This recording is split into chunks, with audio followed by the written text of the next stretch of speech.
Le Parisien. Ce rectificatif à présent, Norbert, au sujet de la Côte d'Ivoire et de votre revue de presse Afrique d'hier vendredi. À la même heure, en effet, j'ai cité le site Monde Afrique, selon lequel un sondage de Médiamétrie donnait 2 fois plus de popularité à Laurent Gbagbo qu'à Alassane Ouattara. Aujourd'hui, la société Médiamétrie répond qu'elle n'a jamais fait de sondage politique, que sa filiale ivoirienne Omédia n'en fait plus depuis 2 ans et que les informations sur la popularité actuelle des hommes politiques en Côte d'Ivoire ne peuvent donc en aucun cas provenir de sondages de Médiamétrie ou de sa filiale Omédia. Enfin, Quand Norbert Navarro, le journaliste menteur, est obligé de ravaler son propre venin. Vous vous souvenez, il y a peut-être 3 semaines, un jour j'ai attaqué un journaliste français ici, Norbert Navarro. Je l'ai bien mal devant vous tous ici. Mais on dit que ce sont les caïmans qui savent où ils vont se mordre entre eux. Là. Quand tu vois 2 caïmans se battre là, comment tu te demandes, ils vont se faire du mal comment? Mais les caïmans savent entre eux comment se mordre. Lui, les journalistes sur RFI, pour nous Africains, ça doit être waouh, waouh, hey, il n'y a rien dedans. C'est même école des Blancs on a fait. Il n'est pas plus fort que nous. Il n'est pas plus fort que vous. Et quand on sort pour les attaquer là, vous voyez qu'ils ne répliquent jamais. Mais quand le temps vient encore pour nous donner raison, on doit être obligé de venir vous dire. Si le temps nous dit aussi qu'on a menti, on doit sortir aussi pour venir dire qu'on avait menti. Bon, hier là, ce que j'avais critiqué à 3 semaines là, Norbert Navarro là, journaliste de RFI là, on l'a attrapé. Dans son mensonge là, on l'a attrapé devant tout le monde.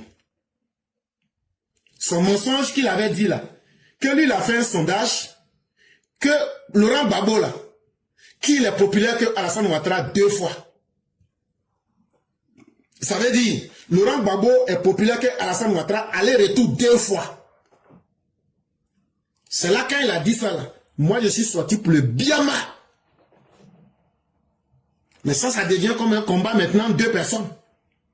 Mais quand le temps même vient pour couper entre les deux, pour dire qui avait raison, c'est que c'est Dieu même qui a fait le combat d'Alassane Ouattara. Et c'est pourquoi, avant de combattre quelqu'un, il y a 2 choses qu'il faut chercher à comprendre.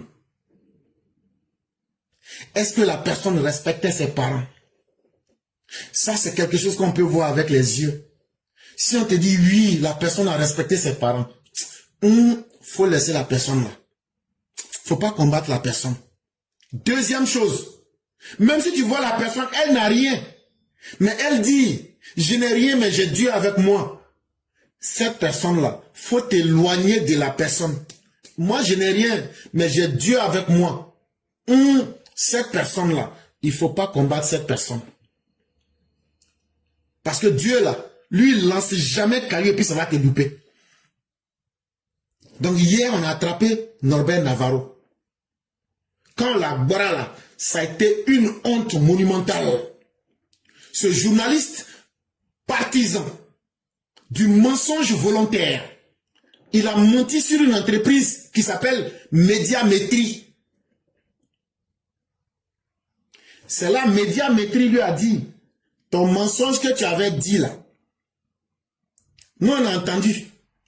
Ça fait 2 ans, nous on n'a pas fait même un seul sondage pour quelqu'un en Côte d'Ivoire. Pardon. Comme c'est sur RFI qui avait annoncé là. Il faut retourner sur RFI. Tu vas aller enlever notre nom dans ton mensonge. Faut aller, tu dis, que nous on dit, Médiamétrie là. Nous là, ça fait 2 ans. Nous on n'a pas fait de sondage pour un homme politique qui vit en Côte d'Ivoire.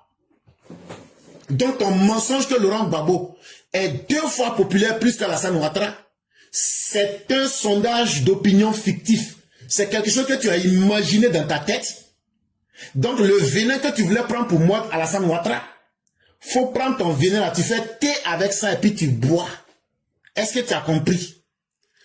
Avec son vieil âge, Robert Navarro n'avait d'autre choix que de venir vous dire ceci.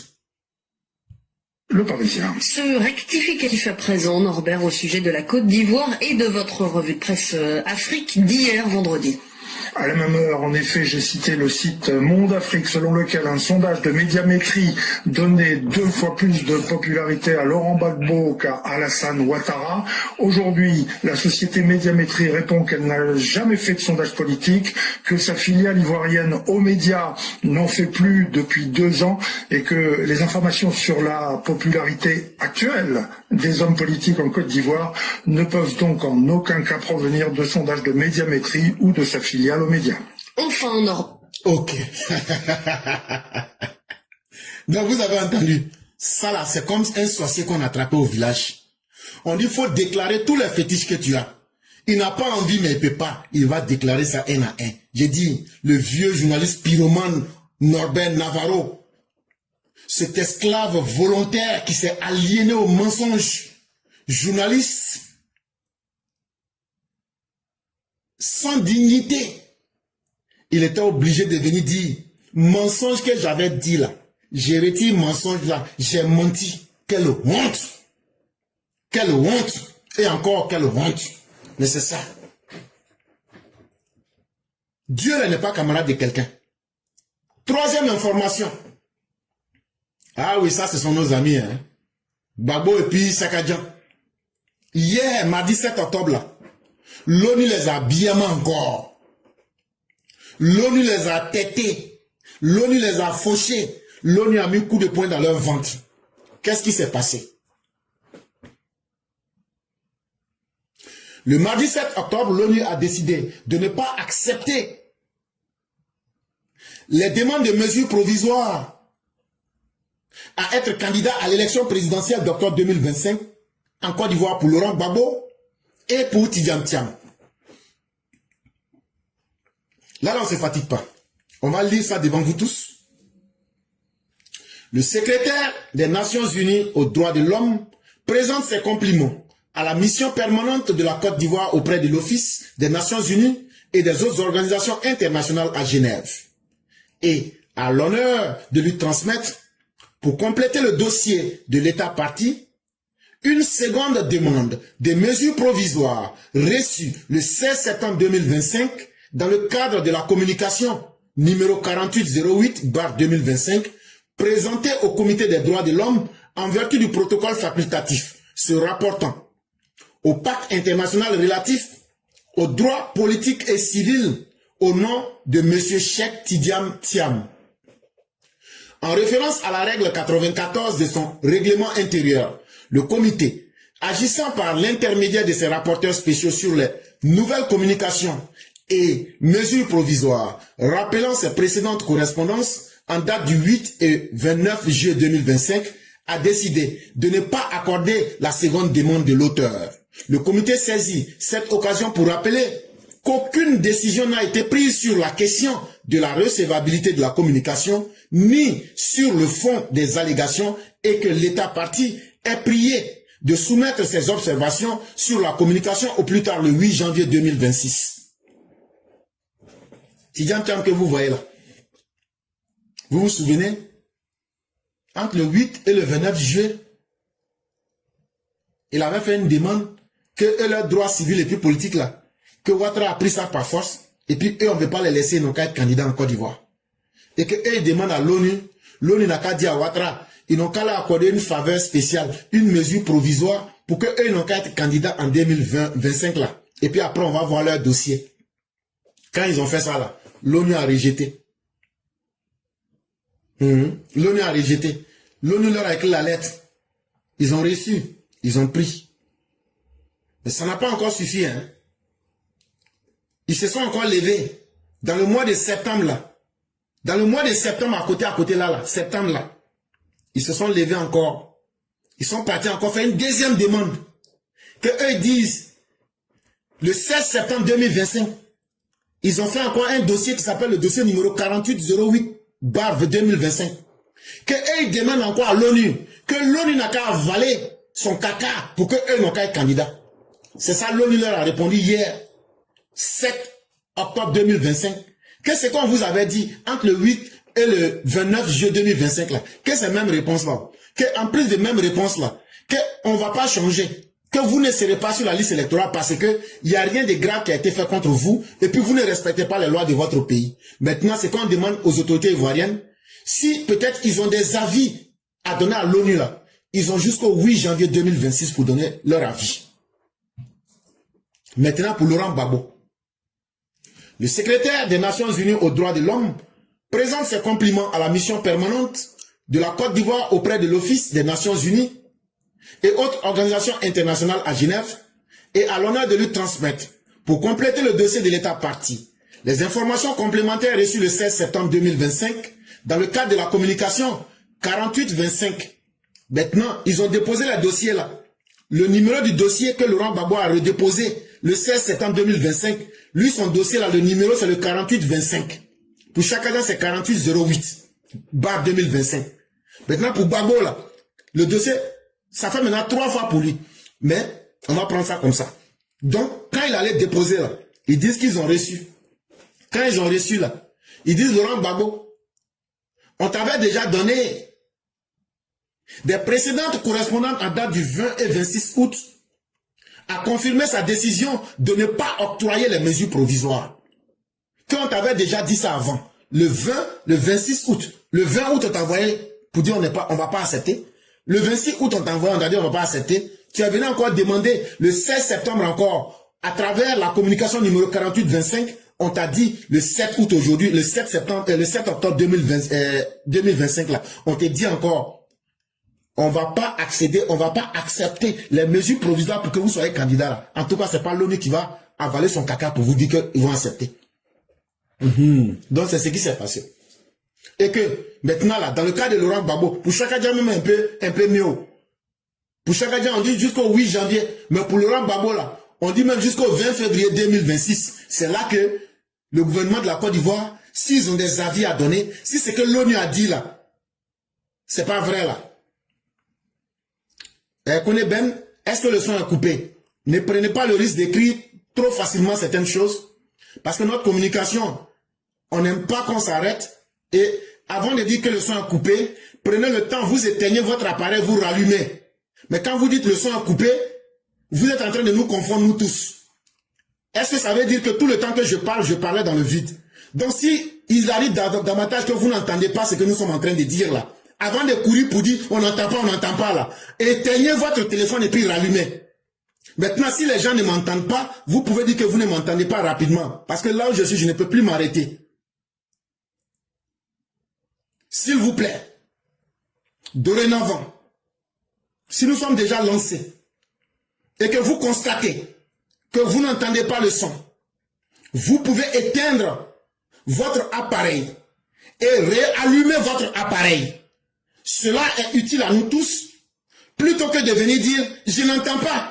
Quand c'est comme ça, tu confonds tout le monde et ça nous met en retard. Alors que les gens sont dans une ligne, on est en train de suivre. Sinon, c'est chez toi que le son n'est pas bon. Sinon, chez nous tous ici, le son est bon. Donc, il faut revoir ton appareil, tu rallumes, peut-être que ça va aider. Mais le cas même de chaque agent, même encore un peu mieux. Parce que chaque agent là, lui on dit, le gouvernement, si le gouvernement de Côte d'Ivoire pense que c'est que l'ONU a dit là, que eux ils ont d'autres choses à ajouter dessus là, ou même ils sont pas d'accord là, qu'ils laissent jusqu'au 8 janvier 2026 au gouvernement pour ajouter quelque chose dessus, pour soumettre ses observations sur la communication de l'ONU. Mais pour Laurent Gbagbo là, ça même là encore c'est glisio même. On dit, c'est jusqu'au 20 février 2026. Mais en tout cas, dans les deux cas, là, c'est après l'élection. Là. Dans les deux cas, là, ce qui vous fait mal, là, c'est après les élections. Là. C'est ça qui vous fait mal. Mais nous, on s'en fout de ça. Nous, là, nous, on s'en fout de ça. Nous, on s'en gaba. C'est très bien fait pour vous. Ça vous a loupé. Ça vous a loupé. Donc là, voilà ça. Ils ont pris des bains encore. Et c'est là, voilà des gens. Ils ont toujours eu peur d'Alassane Ouattara. Ils ont toujours eu peur d'Alassane Ouattara. Même votre patron Bédier là, lui qui avait le vrai PDCI là, en 2020, il a eu peur d'aller aux élections parce qu'il savait qu'il allait perdre les élections. Gbagbo là, en 2000, C'était à cause d'Alassane Ouattara qu'il avait peur d'aller aux élections. Il a eu peur d'Alassane Ouattara en 2000. Il a eu peur d'Alassane Ouattara en 2005. Il a eu peur d'Alassane Ouattara en 2010. Mais Alassane Ouattara l'a battu dans les élections avant de le biamment militairement pour prendre son pouvoir dans sa main. Donc Alassane Ouattara me dit que lui il a un conseil pour vous. Que c'est parce que vous avez peur de lui, que vous savez que vous ne pouvez pas gagner en face là. Que chaque fois vous êtes en train de faire, et voilà ce qu'il dit de vous ici. Chaque fois c'est vous qui êtes là. Comme ils savent qu'ils seront battus, ils sont en train de dire gna gna gna gna gna gna, il y a ceci, il y a cela. Ouais. Il faut pas que cela vous impressionne. Gna gna gna gna gna gna gna gna gna gna gna. C'est tout ce que vous avez. Gna gna gna gna, on va marcher le 11. Gna gna gna gna, on n'est pas content. Gna gna gna gna, on a faim. Gna gna gna gna, la vie est chère. Restez dans gna gna gna gna gna. Restez dans gna gna gna gna gna gna. Oh, bon. Attends, on va parler de notre campagne, ouais. Campagne qui sera doux là, quand tu vois, tu connais. Vous pensez que nous, on est bêtes? Ces jours, on va lancer notre campagne là, vous voulez mélanger pays. Le 11 mai, on va lancer notre campagne, vous allez mélanger pays. Mais vous allez trouver les militants du RDA en face de vous. Ça même là, ça va nous faciliter la tâche. Ça va nous faciliter la tâche. On va vous digérer ce jour là, quoi. Vous n'allez rien comprendre dedans. Ça même là, c'est un jour de bénédiction. Ici, on va sortir. Voilà la route qui est là, mais vous n'arrivez pas à sortir. Bande de lâches que vous êtes. Campagne qui sera doux là, quand tu vois, tu connais. Hey, voilà, campagne là. Est-ce que c'est Ouattara même qui va faire sa campagne ou bien c'est nous les militants, on va faire la campagne de Ouattara? Donc là, écoutez bien ce qu'on va vous dire ici. Vous allez ça, Ouattara lui-même là, il va même pas se déplacer. À part aller à Daloa là, il n'a rien à faire dans la campagne. Hein. À part aller à Daloa là, il n'a rien à faire dans la campagne. C'est nous, on lui a demandé d'être notre candidat. C'est nous, on va mouiller nos maillots. Et puis on va prendre notre victoire pour venir lui confier. C'est comme ça. Donc écoutez ça très bien. Écoutez ça là. On ne peut pas aller demander au président Ouattara de venir faire campagne. Si on doit aller lui demander de venir faire campagne, c'est que nous on a échoué et on est maudit. La formation qu'il nous a donnée, sinon on ne peut pas porter cette campagne. L'honneur, la dignité humaine, ça ne se mesure pas. L'honneur se mesure par les actes. Et l'homme pour qui nous avons décidé de mener le combat est un homme d'honneur. Donc la meilleure façon pour nous de lui traduire notre reconnaissance est de dire Ado, merci. Ado, merci. Ok.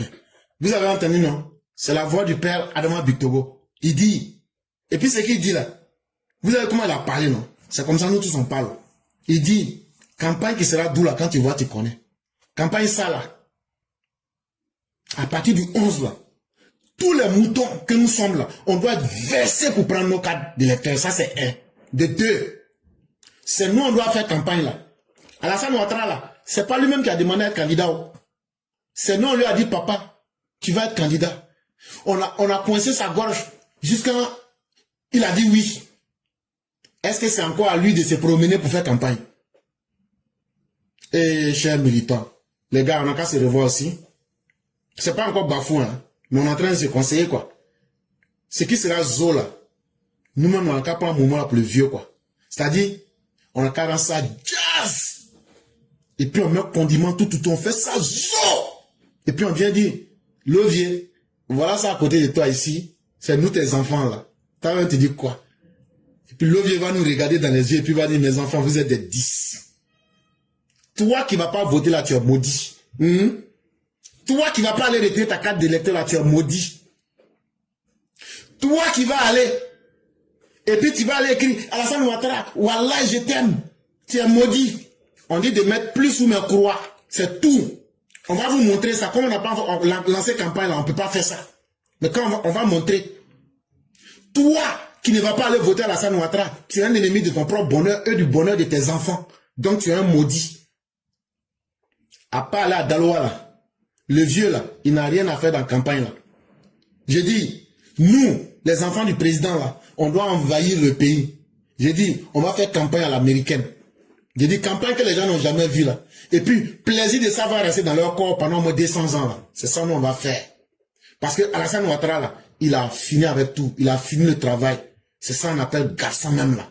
Et donc là, on va même plus trop parler d'Alassane Ouattara. Parce que il n'y a pas un garçon qui est en face de nous. Parce que le bilan qu'on a et qu'on a mis en face des uns et des autres, il n'y a pas quelqu'un qui peut faire mieux que nous. Et ici, écoutez ce que Patrick Haché nous dit. Quand en l'espace de 15 ans, on réussit en partant d'une situation extrêmement difficile, sur lequel on reviendra certainement lorsque le bilan sera fait, parce qu'il faut bien comprendre qu'un bilan, il ne se regarde pas de façon statique, mais il se regarde toujours relativement à d'où on vient. Si vous ne regardez pas d'où on vient, vous avez du mal à mesurer l'ampleur de la performance. Et quand on dit que c'est une performance exceptionnelle, c'est pour ceux qui ont eu l'opportunité, sinon d'être là en 2011, de savoir véritablement d'où ce pays est parti et où est-ce qu'il a amené aujourd'hui. Et en réalité, il est parti de loin, il est arrivé loin. Donc, le président arrive au pouvoir en 2011, la Côte d'Ivoire sort de ce qu'on appelle une décennie perdue. Les 10 années qui ont précédé cette arrivée-là, est une année quasiment statique, où quasiment peu d'investissements ont été faits, parce qu'on était en défaut vis-à-vis de la plupart des bailleurs de fonds institutionnels de développement, n'avaient pas non plus accès au marché, peu d'investissements ont pu faire, et on assistait à la dégradation lente et progressive de quasiment tout, dans tous les secteurs. Donc, lorsqu'il arrive là, où la croissance à l'arrêt, où la dette n'est plus contrôlée, où il y a absence d'investissement, où la plupart des infrastructures sont complètement dégradées, il savait une chose. Aucun pays ne se développe d'abord dans un désordre macroéconomique. L'économiste qu'il était savait cela. Et il savait donc que l'une des premières choses à rétablir, c'était l'équilibre et la stabilité macroéconomique. Et c'est ce qu'il a fait.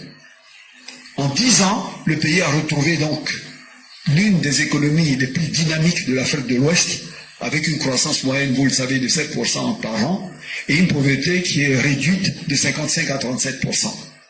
Ce n'est pas de la chance. C'est une méthode, c'est une mentalité. Une méthode un peu universelle pour ceux qui ont la pratique de la direction des pays de ce genre ailleurs dans le monde.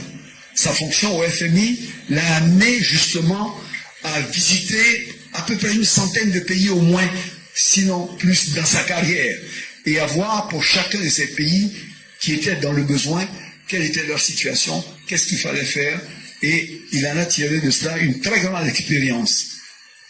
Il arrive dans un environnement où, trop souvent, là où ailleurs, le travail, la discipline et le pragmatisme sont les voies qui sont choisies, il arrive dans un environnement où trop souvent on choisit l'idéologie, la division et le ressentiment. Ce que le père Patrick Haché nous dit, il dit, pays là, on a connu de 2002 jusqu'en 2011, c'était guerre. Il n'y a pas eu d'investissement. La guerre a détruit le pays. Ouattara a pris le pays là comme de la manière... Félix Houphouët-Boigny a pris le pays à l'indépendance. Il a rendu le pays là propre.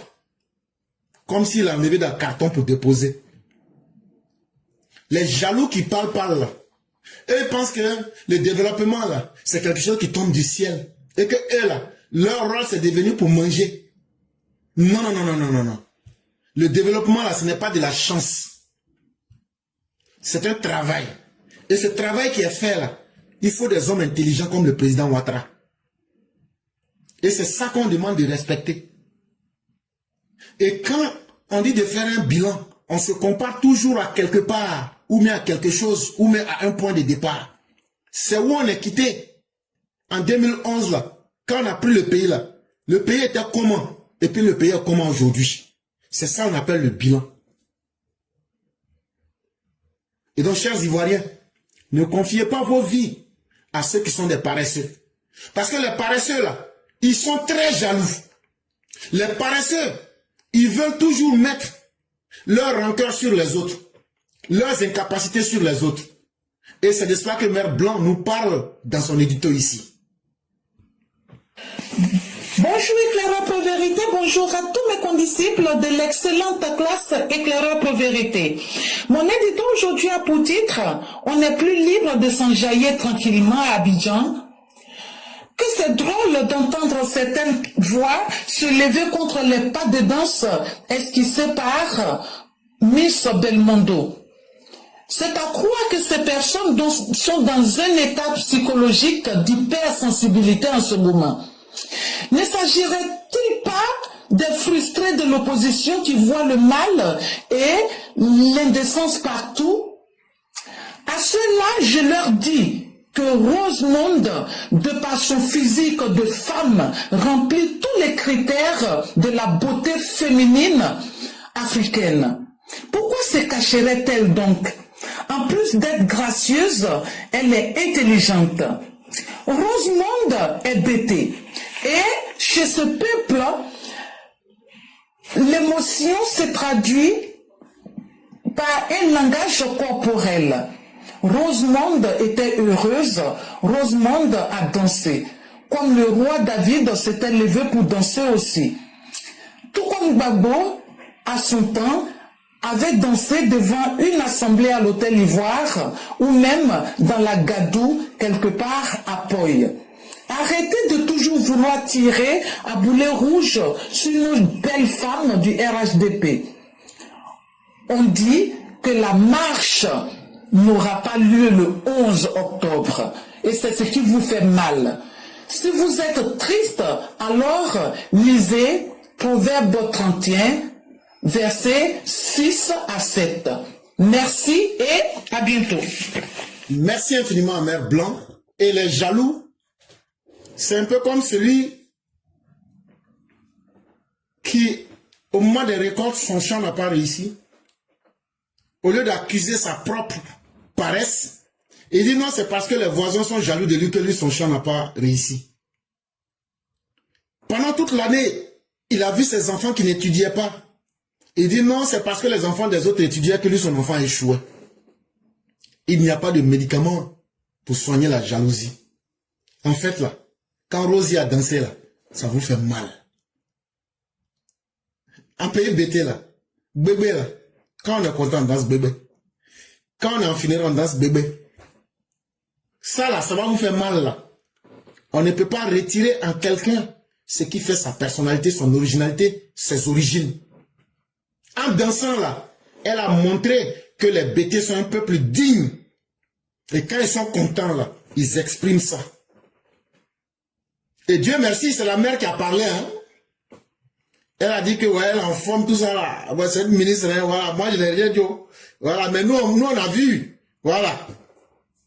Nous, on est des saints, nous, on est dans la montagne. Voilà, mais nous, on s'est regardé aussi. Nous, on a vu. Nous, on a vu. Et on a rendu gloire au Seigneur. Mais dans ce qu'elle a fait, là, il faut regarder forme de la go, là. Et puis, il faut regarder, là, la dextérité de ses mouvements. Ça, là, ça fait mal encore à quelqu'un. Eh, sorcier! C'est ce que Mère Blanc est en train de vous dire. Donnez des boissons fortes à celui qui périt. Donnez du vin à ceux qui ont le cœur lourd comme des sorciers. Qu'ils boivent et qu'ils oublient leur propre pauvreté et qu'ils ne se souviennent plus de leur misère. Sinon, en tout cas, elle, là, elle a dansé. En tout cas, femme qu'elle a là, elle est plus jolie que les femmes de vos partis politiques.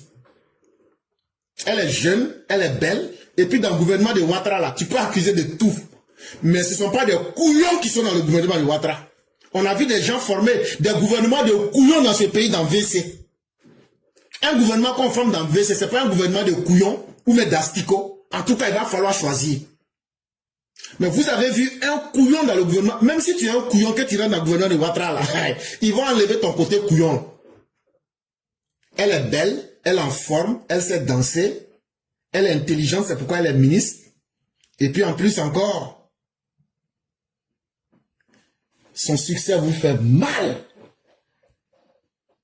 Son succès vous fait mal.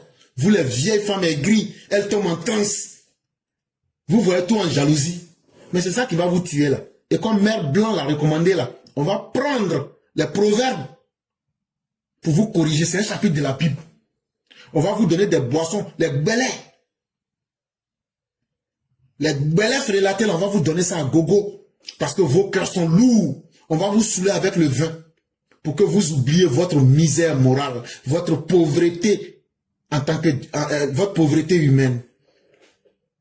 Parce que votre misère est sans limite. Et c'est triste pour vous. En tout cas, elle a dansé. En tout cas, nous, on a aimé. Hein. Moi, je ne pensais pas que les femmes avaient aimé. Mais en tout cas, nous, on a aimé. Et surtout, ne m'accusez de rien. Ne m'accusez de rien. Voilà. J'espère qu'on ne m'accusera pas de quoi que ce soit.